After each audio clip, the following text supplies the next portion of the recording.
નમસ્કાર મારા વાલા ગુજરાતી મિત્રો, જાગો જોગી જાગો ચેનલમાં આપનું સ્વાગત છે.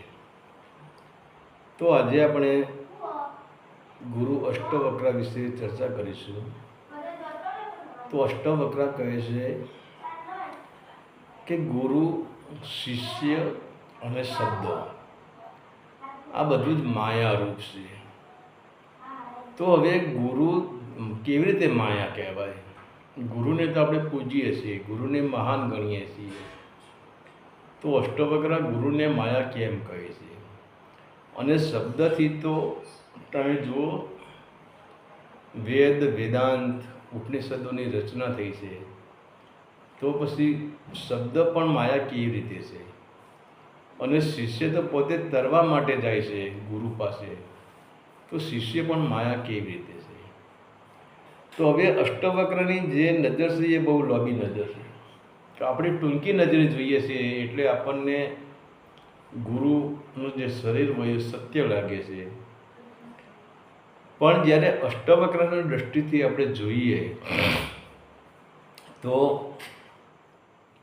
અષ્ટવક્રનું મત એ પ્રકારનો છે કે ગુરુ એ શરીરધારી નથી. કારણ કે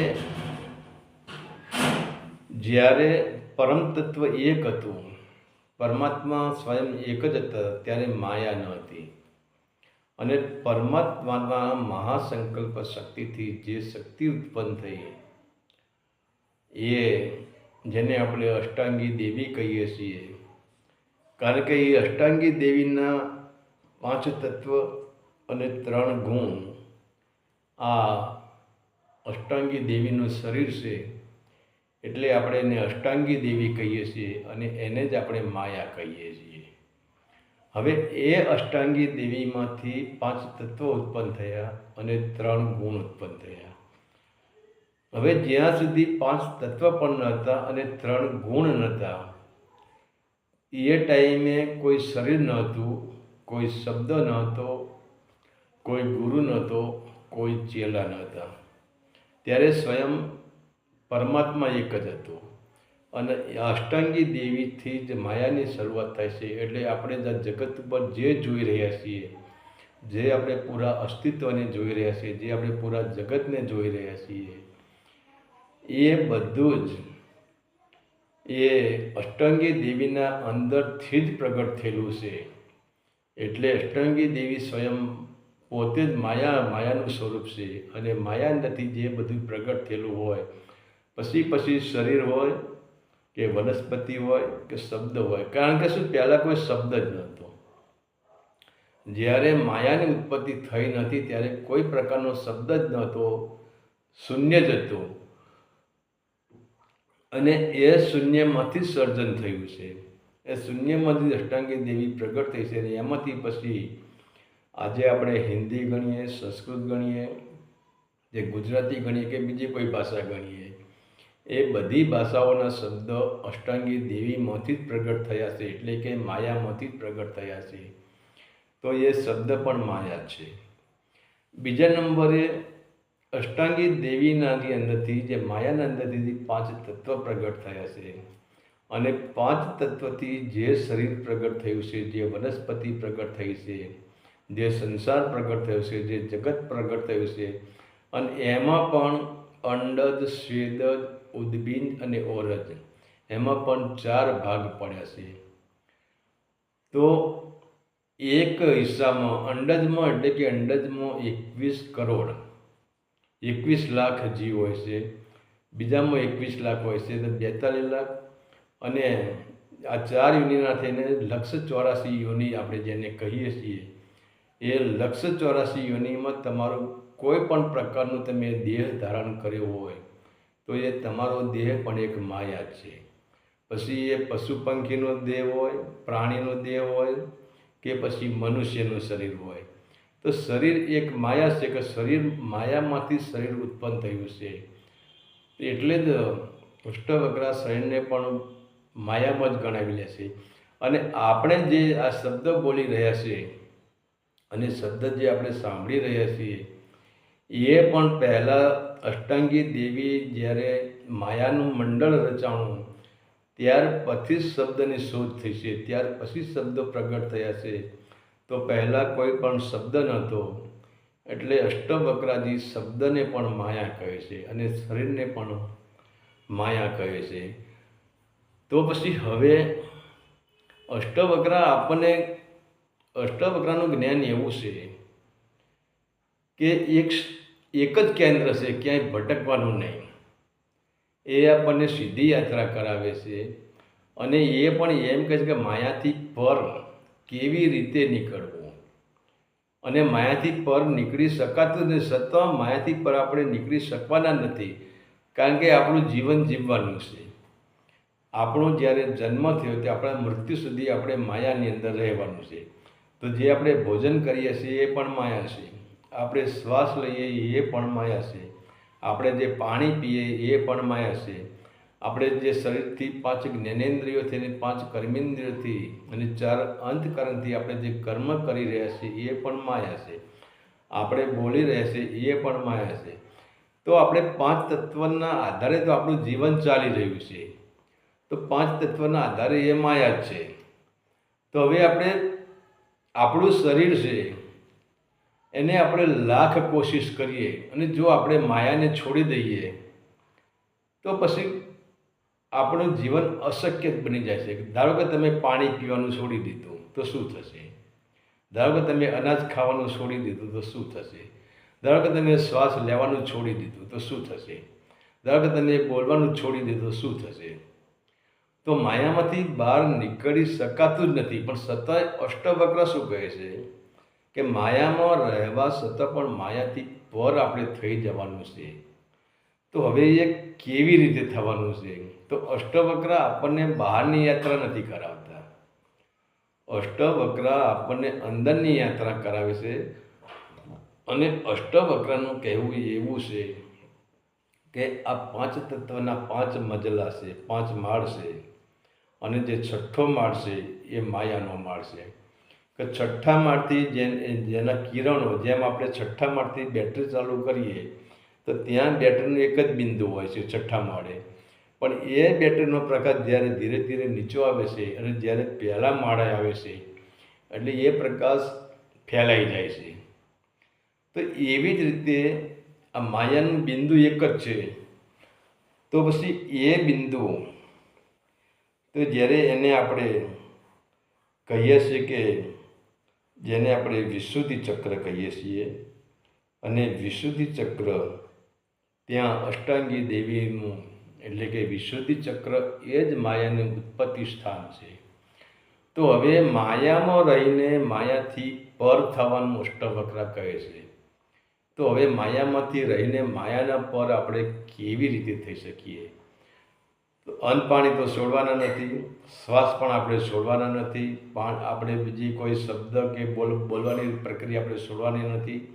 આપણા શરીર જે 5 જ્ઞાનેન્દ્રિયો, 5 કર્મેન્દ્રિયો અને 4 અંતકરણ જે કામ કરી રહ્યા છે, જે વર્કિંગ કરી રહ્યા છે, એને પણ આપણે છોડવાના નથી. ક્યાંય ગુફાઓમાં જઈને સંતાઈ જવાનું નથી, કે સંસાર છોડીને ભાગવાની જરૂર નથી, કે પછી ભગવા કપડાં કે આડંબર કે જટાઓ વધારવાની કોઈ જ જરૂર નથી. સિર્ફ શું કરવાનું છે? આપણે ધીરે ધીરે સ્ટેપ બાય જે આપણે 6ઠ્ઠા મજલેથી, એટલે કે અહીંયા ગળાથી 2 આંખોથી નીચેનો જે 6ઠ્ઠો મજલો છે, ત્યાંથી આપણે જ્યાં નીચે ઉતરી ગયા છે, હવે એમાં આપણી પાસે ઉપર ચડવા માટે સેફટી છે. જ્યાં આપણે જોઈએ કે આપણે કોઈ ઝાડ ઉપર ચડવું હોય તો આપણે શું કરીએ છીએ? ઝાડ ઉપર પહેલાં એક દોરડું ફેંકી દઈએ છીએ, અને દોરડું ફેંકી દઈને પછી એ દોરાનો છેડો નીચે ખેંચીએ છીએ, પછી એને ગાંઠ વાળી દઈએ છીએ, અને એને 5-6 ગાંઠો વાળી દઈએ છીએ, અને પછી એક ગાંઠ પકડીને આપણે બીજી ગાંઠ પકડીએ, ત્રીજી ગાંઠ પકડીએ, એમ કરતાં કરતાં આપણે ઝાડ ઉપર ચડી જઈએ છીએ. અને જો આપણે કૂવામાં ઉતરવું હોય તો પણ આપણે ગાંઠ વાળીને દોરડું અંદર ફેંકવું પડે છે. તો આપણે હવે આ 6 ગાંઠો, જે 6 ગાંઠો આપણને માયાની જે 6 ગાંઠો છે એ 6 ગાંઠોને આપણે પાર કરી દેવાની છે. તો હવે પહેલી જે આપણી ગાંઠ છે એ મૂલાધાર ચક્ર છે, અને એ ગાંઠને પાર કરી દેવાની છે આપણે. અને એ પછી ત્યાં સ્થૂળ શરીરમાં જે મૂલાધાર ચક્ર છે એની ગાંઠ પાર કરવાની છે, અને ત્યાંનું તત્વ છે પૃથ્વી તત્વ. અને ત્યાંથી પછી આપણે આગળ જવાનું છે. તો સ્થૂળમાંથી આપણે સૂક્ષ્મ શરીરમાં આવવાનું છે, અને સૂક્ષ્મ શરીરમાં જે સ્વાધિષ્ઠાન ચક્ર છે એની ગાંઠ આપણે છોડવાની છે. અને સ્વાધિષ્ઠાન ચક્રમાં છે જળ તત્વ, એટલે આપણે પૃથ્વીથી અને જળથી ઉપર ઉઠી ગયા, બે તત્વથી આપણે ઉપર ઉઠી ગયા. અને ત્યાર પછી આપણી યાત્રા જે આગળ આવશે, અને ત્યારે પછી કહેવાશે કે સૂક્ષ્મ શરીરના જે દેવતા છે એ બ્રહ્મા અને સાવિત્રી છે. અને ત્યાંથી આપણે આગળ જઈએ તો પછી કારણ શરીરમાં આવીએ છીએ. હવે કારણ શરીરના દેવતા છે લક્ષ્મી અને વિષ્ણુ. આ પણ 5 તત્વની અંદર ત્રીજી ગાંઠમાં વિષ્ણુ અને લક્ષ્મીજી ત્રીજી ગાંઠમાં બેઠેલા છે. તો આપણે એનાથી પણ ઉપર જવાનું છે. વિષ્ણુ અને લક્ષ્મીજી પણ એ માયાના આવરણમાં જ છે. બ્રહ્મા અને સરસ્વતી એ પણ માયાના આવરણમાં છે. તો એમનાથી પણ આપણે ઉપર ઉઠી જવાનું છે. અને એ મણિપુર ચક્રને પાર કરીને આપણે ચોથું જે આપણું ભાવ શરીર છે, અને ભાવ શરીરમાં કહેવાશે કે અનાહત ચક્ર, જેને આપણે હૃદય ચક્ર કહીએ છીએ, ત્યાં માં પાર્વતીજી અને ભગવાન ભોલેનાથ, એટલે જેને આપણે શિવ કહીએ છીએ, એમનો તે જગ્યા છે. અને ત્યાં છે વાયુ તત્વ. હવે અહીંયા સુધી 5 તત્વ વાયુ તત્વનો સુધી અહીંયા એને આવ્યું છે. અને વાયુ તત્વ એ માણસનું જીવન છે, અને એને જ આપણે પ્રાણ શરીર કહીએ છીએ, એને જ આપણે પ્રાણનો ભંડાર કહીએ છીએ. પણ હજુ આપણે એક ડગલું આગળ વધવાનું છે. હજુ તો આપણે પ્રાણે આવ્યા છીએ, પણ પ્રાણ પછી જ્યાં પ્રાણ છે ત્યાં માયા છે. હવે માયાને પાર કરવા માટે પ્રાણથી પણ આપણે આગળ નીકળવાનું છે. અને ત્યારે પછી કહેવાય છે કે જે આપણું આત્મ શરીર છે, જે વિશુદ્ધિ ચક્ર જે કંઠમાં છે, અને એની કંઠથી આંખ સુધી જેની હદ લાગે છે, અને એ છે જગત જોગ માયા.